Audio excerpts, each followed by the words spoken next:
Oh boy, is it time for some Bakugan leaks? Well, guess what? It seems to be because we've finally gotten our first leaks of what appear to be official product images. And it's, like I said, this is probably a leak that is really credible, mainly because it's kind of hard to fake this kind of thing. It's everything in the packaging, and it's been posted to the Walmart website. I don't know if this was a deliberate leak or some intern who didn't know what they're doing, but I've already saved all of the images for posterity on Imgur, link in the description. So let's take a look at some of these. First of all, for the most part, all of these toys are the single packs. I have not seen any of the starter sets yet, and I'm not seeing a lot of the gimmicky things like the Bakugan launchers and stuff like that. So let's take a look. We have what appear to be two different kinds of Bakugan. We have the regular Bakugan, which have the Dragonoid image on the right, and we also have what appear to be Bakugan Ultra. And these Bakugan Ultra, I assume, are like the special attacks from the original line. The Bakugan Ultra look like they have more complex designs, more complicated paint jobs, and they also have what looks like a little meter next to the Bakugan name, which I assume is a transformation complexity gauge, because the only one I see that has a 3 looks like it's a bit of a beast to transform back together, and that's Maxitar there, the Aurelus Maxitar, and that's kind of interesting. I don't see anything using the name Subterra. I do, however, see two Bakugan that are brown that use the name Aurelus, so I'm wondering if that's the new name for Subterra. I don't know, maybe something about the trademark. That's the reason that you see so many weird names on these, is there's trademark issues. So let's see, one of the best examples I have for the difference between the regular and the Ultra is we have a Bakugan here called Hydorus, which looks, based on the production image on the Ultra, on the Ultra Hydorus, looks like the old Tigrera. But it actually kind of resembles Leoness a little bit, based on the gigantic mane it has on it. And there are two versions of it. There's a regular version, and there is also an Ultra version. And the Ultra version looks like it has additional transformation mechanics and a lot of additional paint to it. So, like I said, that's kind of the difference between the regular and the Ultra. I'm trying to see if there are any more that have like a regular form and an Ultra form, but that is proving difficult to see. Although I do see clear Bakugan again. In this case, they are called Diamond. I assume they work the same way. I'm seeing a Diamond Dragonoid in the regular lineup and a Diamond Hydorus in the Ultra line. So let's take a closer look at some of these packages here. Where is Garganoid? They have a Chaos Garganoid in here. Yeah, there it is. Chaos Garganoid. So here's Chaos Garganoid, and let's take a closer look at the packaging. This is an Ultra. Aside from the fact that it's called Ultra and has a picture of the character on the right, there aren't really very many differences in the packaging, aside from the transformation gauge. I do see a pair of cards positioned behind Garganoid, and on the bottom I'm seeing these things called Baku-Cores, and based on the look of the image of the arena set, which is something that they have, I'm seeing these cores out on the field, and I'm not seeing any gate cards. So I assume these Baku-Cores must be what's replacing the gate cards, and the ability cards are still there, and those are what are behind our characters here. That's either the ability cards, or it's maybe some sort of character card. I don't know, it seems kind of odd.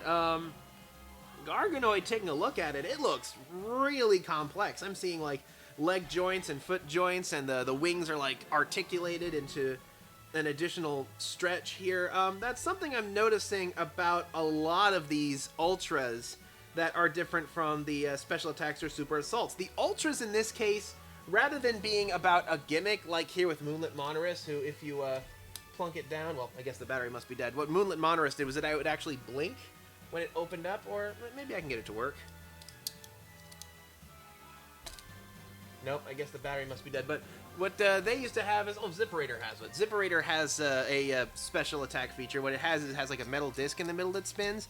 But rather than doing those kinds of gimmicks, these Ultra Bakugans seem to be about complex design, I assume that these Bakugan Ultras are made to appeal more to people who were fans of the original Bakugan, people who like Bakugan but want something a bit meatier when it comes to the Bakugan that they want to transform. So I'm assuming that these Bakugan Ultra are there to satisfy that. And like I said before, I'm not seeing any of the gimmicky things. I'm not seeing any launchers or any containers or anything like that, at least not yet.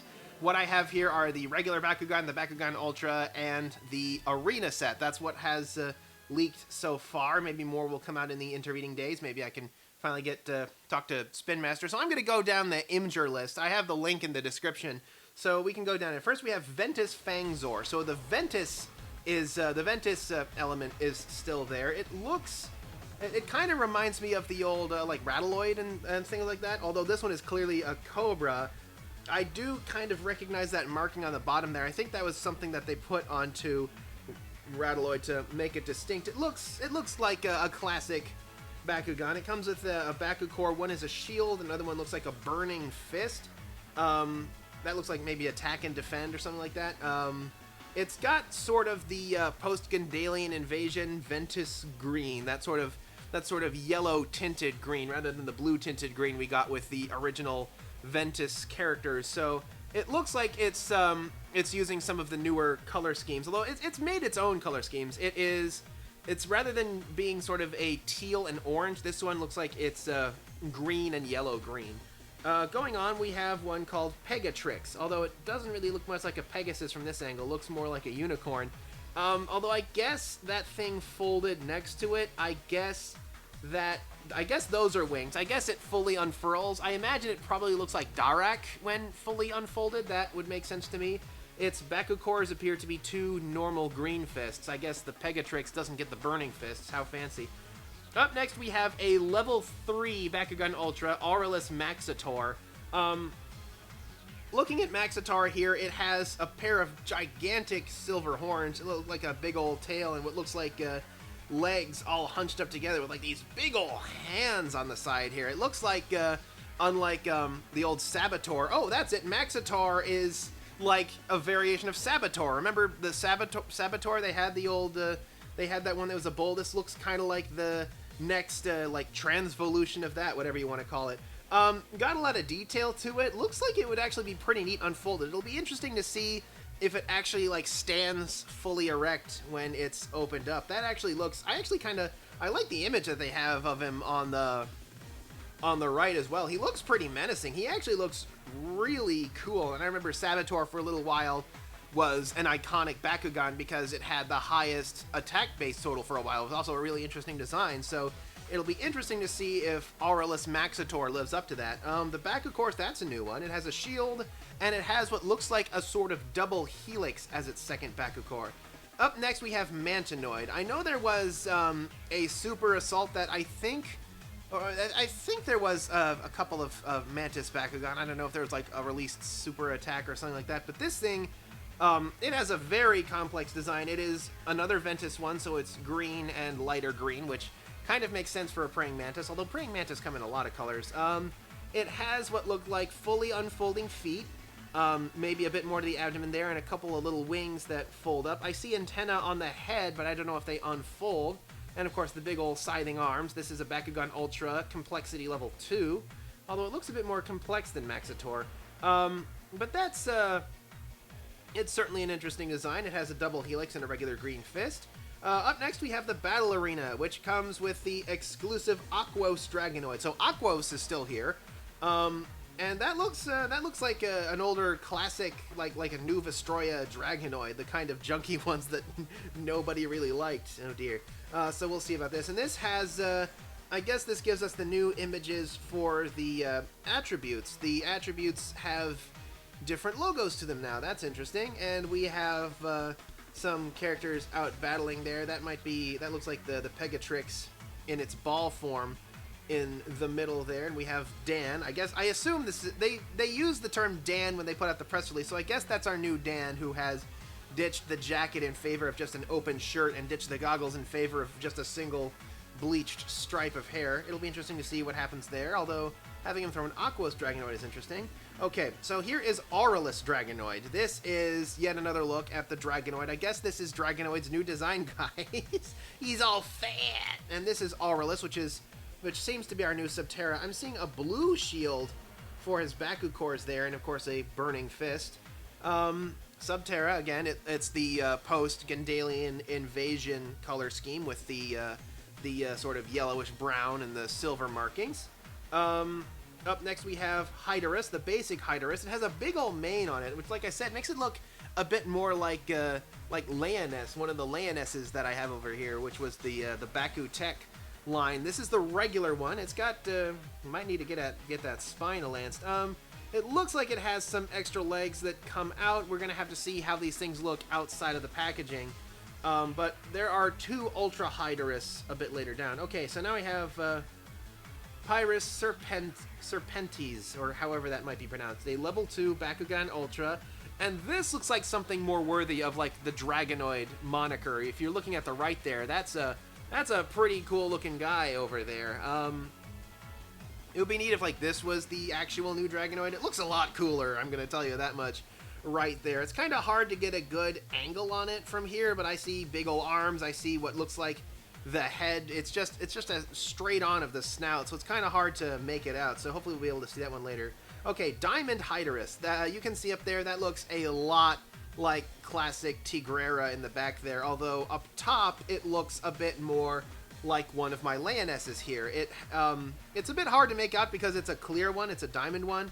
Oh, did that, the Serpentes, oh, it has like a little fireball back there. The Diamond Hyderus, it has some more complexity to it. There's a regular Ultra Hyderus coming up that we'll get to take a look at a bit down the ways. And in fact, I think we're going to do that. Like I said, it looks kind of like one of my Leonesses here. Diamond Dragonoid. So this is another Dragonoid. This is, it looks like it has the Pyrus color to it, but it is a clear. And it has a fist. Oh, I guess that's a Burning Fist in the back. That's what that sort of fireball thing looks like. And the card behind it is red for some reason. I haven't seen that on any of the others. But this looks like the new design for Dragonoid, so sorry guys.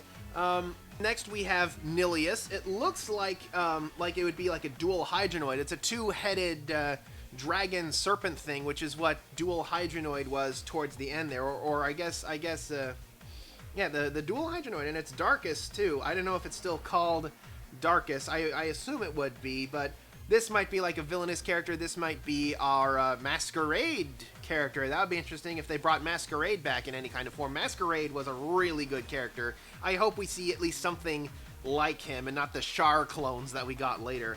Up next, okay, here we go. Here's regular Hyderus, and that looks a lot like my shield Leoness that I have over here with the large mane. We get another good look at the head. Complexity level 1. It's got some claws that reach out. Yeah, it looks like a redesign of Leoness, which makes me kind of wonder why they called it Hyderus. And why did they make the cat the water type? Now that I think about it a bit, aren't cats known for hating water? And they made it the water type. That's wonderful. Up next we have Darkus Fangzor. Okay, so it is called Darkus. It has the classic Darkus color scheme of black and purple, which was, in my opinion, a much better looking one than what they settled on post-Gandalian invasion, which was black and green. I just like the black and purple is better. It stands out a lot more. Nothing else was using purple, so that really helps Darkus stand out as an element. I'm glad to see that color scheme return. Comes with a couple of fists. It's a Cobra like the early one we saw before. Trox. It's just called Trox. It's a Ventus. It looks like a T-Rex in there. It looks like a kind of a fat... It's another little fat thing, although I see what might be additional flaps. It might unfold a bit more when it's out of the packaging, but it looks like a fat little T-Rex with a very complex and very nicely sculpted looking head. Okay. Moving on, we have Howlcore. Oh, it's a Cerberus. This is an Ultra, so I can see that with all of the complex design work. It is a Darkus with several of the heads there. Each one has it's got a lot of purple. It does have some green on it, though. I guess they're going for the best of both worlds in this case. I guess it's because the green also stands out fairly nicely from the black, although any of these matte colors will stand out fairly nicely from the black. The double helix again. Here's Chaos Garganoid. This is the one I pointed out before. It has a very complex looking design. I guess the new Chaos is, or actually, you know, this is kind of what Chaos was at the start, wasn't it? It was white with blue. That's, let me see. Oh no, it's white. It was white with gold initially. I think it became white with blue, starting with Gandalian Invasion, and we have the white, blue, and gold for the Leonesses up there. So that is a very striking design, though. I like how they're going for making sure that the colors really pop against one another. That's a really good aspect for it. I guess that's the last one. I guess the Ultra Garganoid is the last one I was able to find. Oh, it's also complexity level 3. At least I'm assuming that's complexity level. So, yeah, like I said, it's all single packs so far. I'm not seeing any 3-packs, with the exception of the arena, although I don't really have a problem with that. I would rather they avoid getting overly gimmicky, because that's something that kind of destroyed them in the end. Was there was a point where I said, I'm worried that we're going to have more support pieces to play than actual Bakugan, and that happened, and that I don't think went very well, because traps I was okay with. Traps allowed you to change your element and thus change up your strategy.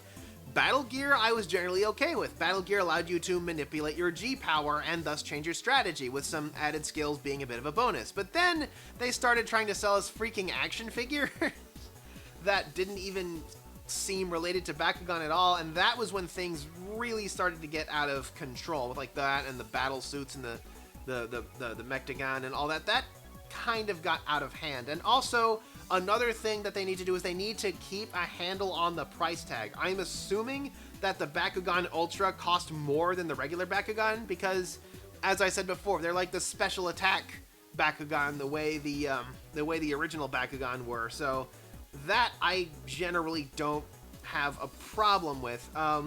But one of the reasons that Bakugan became so popular, aside from the fact that for a while they were kind of scarce, was that they were also super cheap. The originals were like $3 or $4, and the 3-packs for the longest time were just $8. By the time we got to the end of Bakugan's run, the individual Bakugan were like $8, and the starter packs were, oof, I don't even want to think about how much of the 3-packs are. Although it'll be interesting to see how the game has changed. I don't see gate cards in here anymore. I see these Baku-Cores instead, which look like they have some abilities attached to them. I don't know if there's something that happens on the reverse side that has an effect on that. It'll be interesting to see what happens. I don't know why I don't see a starter set on here. Maybe the images for that just haven't had the chance to leak yet, but otherwise, I'm loving the complexity they have with the Bakugan Ultra. I love how that's the emphasis rather than a silly gimmick. Spin Master, you have my attention.